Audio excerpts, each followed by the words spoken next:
Hey everyone, time for another fanfic reading, Chapter 2 of Awoken. The weeks and weeks of my emotional suppression came out in one explosive event. As the filly got up to say sorry, I hoofed her across the face. She flipped backwards, landing with a sickening crunch on her left wing.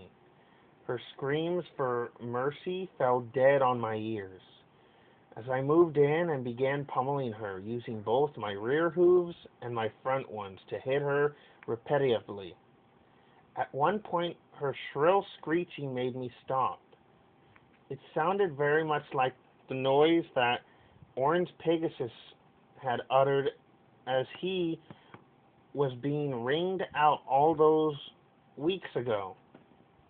As quickly as the anger had come over me, despair along the realization of what I had done replaced it. Shocked and appalled, I fell to the floor and began crying. From my blurry vision, I'd seen the guards beginning to surround the two of us in a tight circle. But death didn't come. As minutes passed by, I drew together enough courage to look up from the ground to the assembled Pegasi. The overmare's vibrant eyes gazed back at me. I felt my heart contract as a cold fear settled in. Shakily, I stood up, willing my hooves to support my teetering body. My body that was covered now in bloody indigo. In the presence of that sadistic hell pony, I felt small and insignificant. I asked her what was she going to do with me. She responded in a rough and authoritative voice, with an answer I had not expected. Kill her, she said, looking at me in the eyes. In return, I looked back, willing myself to maintain the gaze. Her glittering orbs were velvet purple and stunningly beautiful. They reminded me immediately of the flowers that grew by my family's cabin. The beauty, though, was confined only to those rings around her pupils. The rest of her eyes had been eaten away by madness. They were bloodshot and burning with something I couldn't quite determine. Curiosity, maybe. Pride? Expectation? I couldn't put a hoof on it. I would find out soon. I looked into her eyes.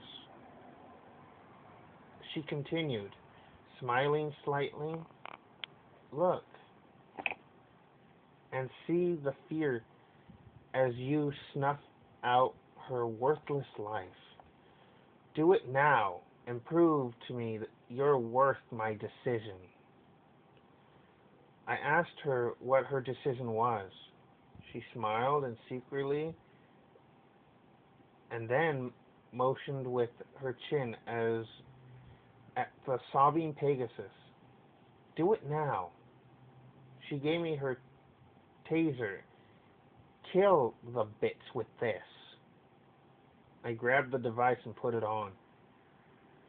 After clicking the red button at the side of it, its smooth surface, the device came to life with a sparking blue energy, making her suffer. She shouldn't have gambled your life away. Put it in her mouth.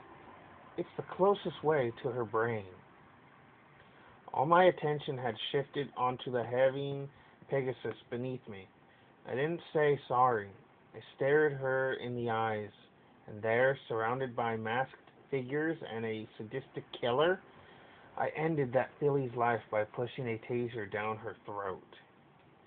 I don't know those eyes. I see the blood-stained chrome. I felt tense and uneasy.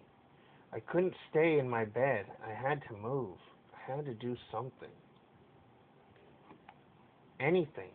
Getting up slowly, I parted the lightly blood-stained covers and stumbled out of the bed, teetering momentarily and then stabilizing as I found my equilibrium, dragging my hind hooves, and I made it to the washroom and clicked on the faucet. Bringing my face down to the middle of the marble countertop, I washed the sweat off from my mane and forehead. Momentarily, my world spun as I looked up from the sink and into the mirror.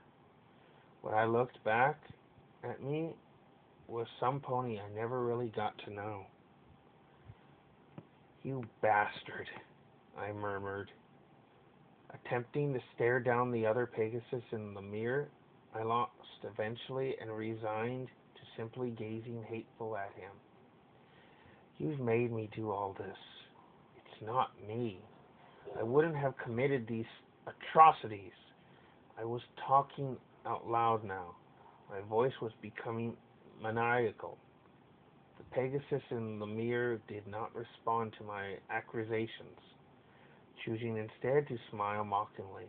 His eyes, they were purple like rainbow dashes.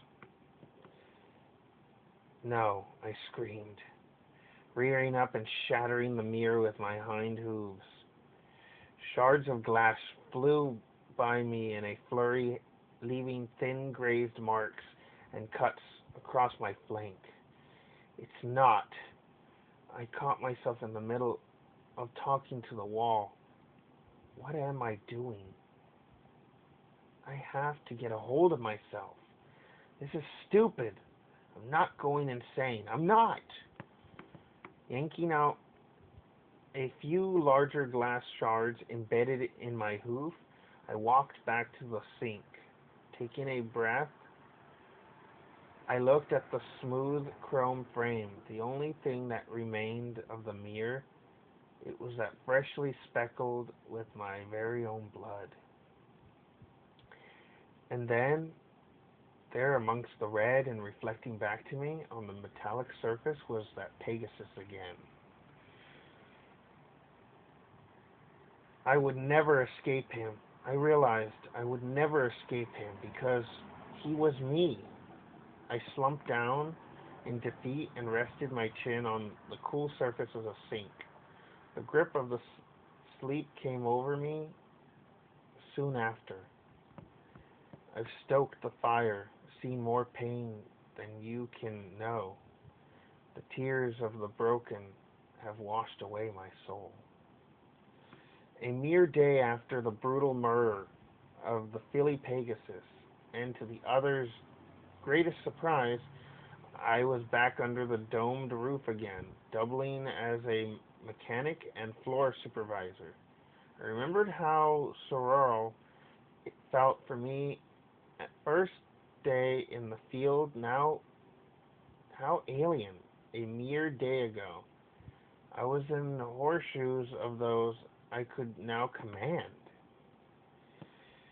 At the time, I hadn't been given the full body suit that the guards got to wear around, but I did have a white vest, trimmed neatly with yellow. My ID card hung from a clip on my collar. I had gotten to wear a helmet while doing the mechanic part of the job as well. Aside from the fact that my title as a working pony had changed, my mindset had as well. I was almost constantly craved for those lively feelings I had felt while standing over that bleeding Pegasus. The empowerment, the satisfaction, the one time where I could have controlled over something in my dreary life. Forced respect to the overmare eventually mutated into outright admiration. She became a role model. I found her ways to total control after effective. She could disarm any problem with a look, and every single pony, male or female, young or old, were compelled by fear to obey her. I sincerely wanted to master her art.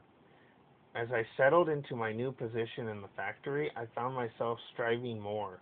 and more every day to model my actions after her own.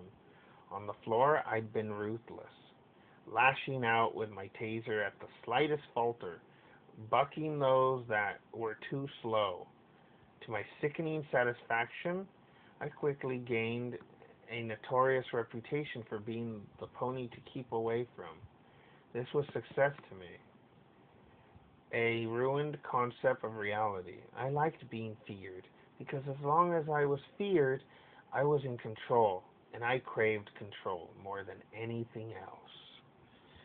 The next catalyst of change for me in the factory came in the form of an unexpected rebellion. At this point in time, I had been working in the factory for a year. A fresh load of flunks had arrived to be slaughtered, and I was up in the workstation turning the control panel for the Pegasus device. Yes, that Goliath of a machine had a name. The new load was like the last, and every other before it. Nervous, afraid, insecure, I was far beyond sympathy, but I did have a strong concept of what was going through their minds. As Rainbow Dash, along with her representatives, arrived at the podium in preparation for the speech, I had stopped what I was doing to watch the show. Out of every other time, that group had walked up into the podium, I remembered the details from the particle occasion. The most firstly, one of the representatives had stepped up to the base. By now, you've all clearly determined that you are not going into exile. There is no deportation. There never was. You are in the factory. You will never leave the factory. And while you may be called useless, that's also not entirely true. You're worthless to the flock as a pony. But you still have the purpose to all the ponies in this land. Far and wide, you get to help us make rainbows. Beautiful, magical rainbows that don't excite you?